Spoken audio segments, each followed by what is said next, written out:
কাটি কিনে চেষ্টা কৰিছিলে খিৰিকী আছে ন বন্ধ আছে বন্ধ আছে ভিতৰ বাহিৰে কাটিছে হয়তো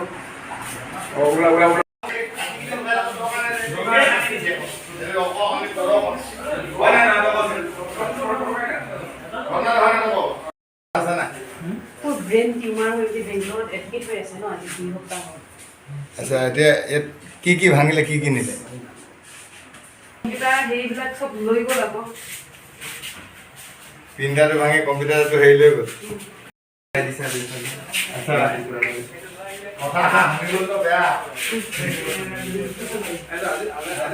বস্তুটো কিবা দামী বস্তু লৈ গৈছে